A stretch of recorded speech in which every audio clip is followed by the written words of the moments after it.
नमस्कार साथियों, आप सबका पुनः स्वागत है श्रद्धा वेद पुराण में। तो आज हम लोग डिस्कस करेंगे श्रीमद् भगवद गीता अध्याय 11 श्लोक अर्थ 14। इससे पहले हम लोगों ने अध्याय 1 से 10 तक के सभी श्लोक अर्थ सरल हिंदी भाषा में दोनों ही चैनल श्रद्धा एस्ट्रो ज्योतिष, श्रद्धा वेद पुराण में अपलोड कर दिए हैं। आप में से कोई भी व्यक्ति भगवद गीता को सरल हिंदी भाषा में समझना चाहता है, आप हमारे चैनल में आएँ जहां आपको 700 के 700 श्लोक अर्थ मिल जाएंगे।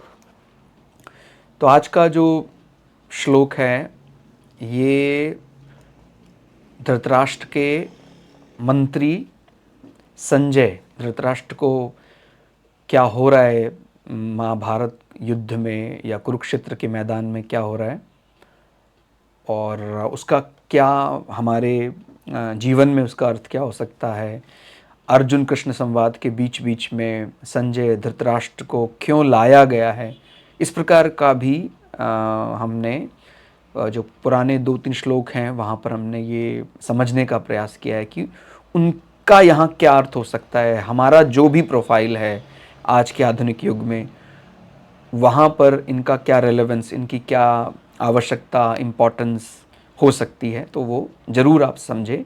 उसके बाद आप यहाँ आएंगे तो और सरल होगा। यानी ये निरीक्षण जो धृतराष्ट्र यानी जो हमारे विरोधी सेना के राजा हैं उनको भी मिल रहा है। यानी जब आप अर्जुन की तरह अपने आप को यहाँ समझ कर रखेंगे तो आपको समझ में आएगा कि विराट स्वरूप या भगवान की दिव्यता या मेरे पक्ष में जो परमात्मा है वो जब कृपा करता है तो मेरा जो सामने वाला विरोधी पक्ष है उसके राजा को भी डर स्वाभाविक लगने लग जाता है कि भाई इस प्रकार आंखों देखा आल जो है संजय राजा धृतराष्ट्र को सुना रहे हैं। और एक प्रकार से उन्हीं की अनुशंसा से यह कह सकते हैं राजा धृतराष्ट्र ने केवल पुत्र धर्म को सर्वोपरि माना और उन्होंने अपने आप को अगर राजा माना होता तो फिर इस प्रकार का संकट कभी उत्पन्न ही ना होता कि मेरा बेटा जो दुर्योधन है उसी का सुख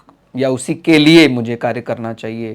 तो इस प्रकार जब मोह में जाते हैं तो फिर अलग अलग मोह जनित लोभ, क्रोध ये सब उत्पन्न होता है। उसी से फिर ये महाविनाशकारी युद्ध, यानी अगर धृतराष्ट्र चाहते तो ये युद्ध कभी ना होता, क्योंकि भीष्म पितामह कभी भी दुर्योधन की आज्ञा नहीं मानते। लेकिन उस गद्दी पर बैठकर, हस्तिनापुर की गद्दी पर बैठकर धृतराष्ट्र ने राष्ट्र धर्म की बजाय केवल पुत्र धर्म या कहें पुत्र मोह को ही निभाया और उनकी दुर्योधन की हर गलत बात का भी एक प्रकार से मूक रहकर समर्थन किया, जिस कारण से महाविनाशकारी युद्ध हुआ। उससे माने हम कई प्रकार की चीज़ सीख सकते हैं कि कैसा नहीं होना चाहिए। कदापि अपने परिवार के मोह, पुत्र मोह में ऐसे माने एकदम पागल ना हो जाएं कि आप अपने दूसरे दायित्व में भूल जाएं। निश्चित रूप से हमारा जो कर्तव्य है पिता के नाते और या पुत्र के नाते जो कर्तव्य है उसका वहन हमें करना ही चाहिए। लेकिन इस कर्तव्य के अलावा और भी कई कर्तव्य हैं। अगर हमें इस कर्तव्य को निभाने के लिए दूसरे कर्तव्यों की तिलांजलि देनी पड़े तो फिर ये बड़ा सोचनीय हो जाएगा। और फिर ये भी समझना पड़ेगा कि जिसके लिए हम ये कर रहे हैं क्या वो उस कर्तव्य को निभाने के योग्य है या नहीं है। दुर्योधन जैसा आतताई जो अपने भाइयों की भार्या को इस प्रकार अपमानजनक शब्द, और अपमानजनक भी क्या वो माने जो हम किसी अपने शत्रु को भी नहीं कहते, इस प्रकार माने एक प्रकार से भाई की जो पत्नी है वो हमारे लिए पूजनीय है। ठीक हो गया। बड़े माने इस प्रकार के संबंधों का भी उसने कोई आदर नहीं किया, ऐसा अपमान किया, तो निश्चित रूप से तो वो माने इस प्रकार के पाप के कारण ही वो उसके कारण और भी उसके कुटुंबजने मृत्यु माने तभी तय हो गया था। एक प्रकार संकल्प तो भगवान के रूप में भीम आदि योद्धाओं ने ले लिया था कि भाई अब आपका नाश तो हमें करना ही है। तो यहाँ पर ये जो संवाद बीच बीच में आता है तो ये इस बात का भी सूचक है कि जब भगवान के साथ हम हैं, भगवान की कृपा हम पर हो रही है, तो जो हमारा विरोधी पक्ष है उस विरोधी पक्ष यानी उस विरोधी पक्ष को लीड करने वाला, उसको भी प्रत्यक्ष अप्रत्यक्ष ये सूचना मिल जाती है कि भाई अब तो मेरा नाश होगा ही। तो क्योंकि विराट स्वरूप को देख तो नहीं पा रहे हैं धृतराष्ट्र, लेकिन संजय जिस प्रकार से वो वर्णन कर रहे हैं कि कैसी दिव्यता है उसके सामने, तो आप चाहे कितनी बड़ी सेना रख दें वो सब खत्म है। और वो सब भी वर्णन कर रहे हैं कि उसमें पहले ही बड़े बड़े योद्धाओं का विनाश एक प्रकार हो चुका है। तो उसमें आगे अगर बढ़ें तो क्या बता रहे हैं संजय धृतराष्ट्र को कि उसके अनंतर वे आश्चर्य से चकित और पुलकित शरीर अर्जुन प्रकाशमय विश्वरूप परमात्मा को श्रद्धा भक्ति सहित सिर से प्रणाम करके हाथ जोड़कर बोले। यानी हर शब्द को आप बहुत ही विचार करके समझें कि क्या क्या कहा जा रहा है। कहाँ तो अर्जुन अभी तक जब शुरुआत हुई थी भगवत गीता की, जब भगवान ने उपदेश देने से पहले अर्जुन कांप रहे थे कि मुझे युद्ध नहीं करना है, मैं क्या करूं क्या ना करूं, मेरी हार होगी या जीत होगी। अब विराट स्वरूप देखकर भगवान का कि अर्जुन को लगा कि मैं परमात्मा तो मानता ही था इनको, लेकिन वो मैंने तो कभी कल्पना भी नहीं की थी कि परमात्मा इस प्रकार का विराट स्वरूप भी दिखा सकता है मुझे, यानी सीमाओं से परे। यानी कुछ ऐसे ही जैसे हमारी श्रद्धा, हमारा विश्वास हमारे गुरुओं पर है, हमारे देवताओं पर है, लेकिन जब वो कोई दिव्य रूप दिखा दे, अपना दिव्य चमत्कार दिखा दे, तो हमारा विश्वास कई सौ गुना बढ़ जाता। तो अर्जुन अभी तक तो केवल भगवान को सखा भी मान रहे हैं, गुरु भी मान रहे थे, लेकिन जब अर्जुन ने विराट स्वरूप देखा तो अर्जुन की तो माने जो सीमा की पराकाष्ठा वो भी समाप्त हो गई कि भाई इतने बलशाली, इतने तेजस्वी, मैं इनको अपना सखा कह रहा हूं, तो ये तो सीमाओं में नहीं समा सकते हैं। तो कह रहे हैं उसके अनंतर, उसके उपरांत वे आश्चर्य से चकित, आश्चर्य की कोई सीमा नहीं है।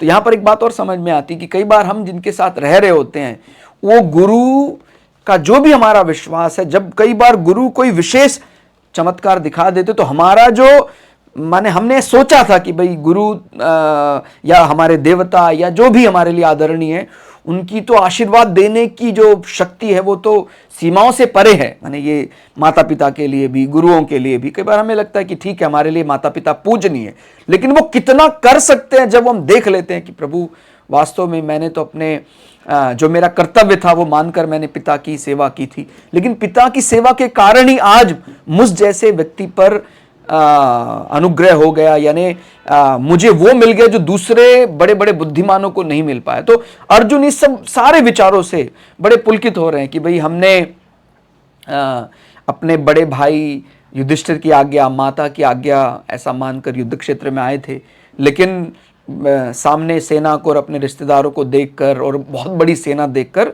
माने भय भी, मोह भी सब ग्रसित हो गए। लेकिन जब उन्होंने भगवान का विराट स्वरूप देखा और भगवान ने बताया कि मैं क्या हूं, वास्तविकता देख रहे हैं आप, जानते हुए भी कि श्री कृष्ण ही परमात्मा है, फिर भी जब उन्होंने अपने विराट स्वरूप को दिखाया, अपने बारे में अपने अलग अलग स्वरूपों का वर्णन जैसे 10वें अध्याय में किया, अलग अलग विभूतियों का वर्णन किया, तो अर्जुन ने विभूतियों को पहले सुना, उसके बाद उनके विराट स्वरूप में देखकर तो वो फिर एकदम अब आश्चर्य से चकित, उनके आश्चर्य की सीमाएं समाप्त हो गई और पुलकित शरीर अर्जुन प्रकाशमय विश्वरूप परमात्मा को बहुत ही श्रद्धा, उनकी श्रद्धा और कई गुना बढ़ गई, भक्ति सहित सिर से प्रणाम करके हाथ जोड़कर बोले। उनके मन में अब ये आने लगा अर्जुन को कि मैं क्यों इन पर, माने ये इस विचार को सोचकर देखिए, कभी कभी भक्त ये सोचता है कि मैं तो साधारण सा ही व्यक्ति हूं, भगवान ने मुझ जैसे व्यक्ति पर कैसे इतनी कृपा कर दी।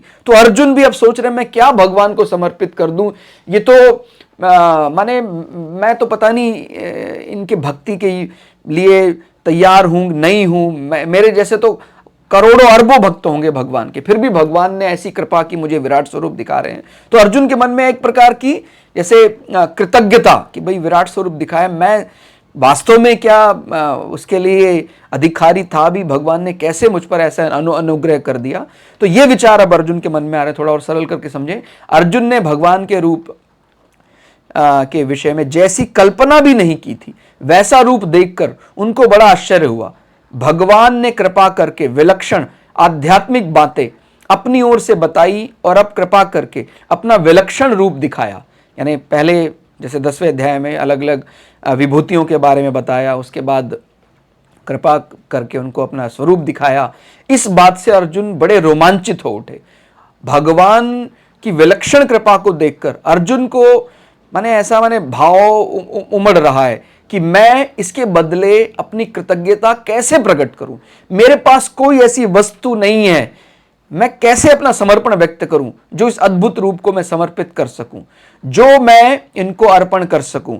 तो मैं केवल सर से ही प्रणाम कर सकता हूं, अर्थात अपने आप को ही अर्पित कर सकता हूं।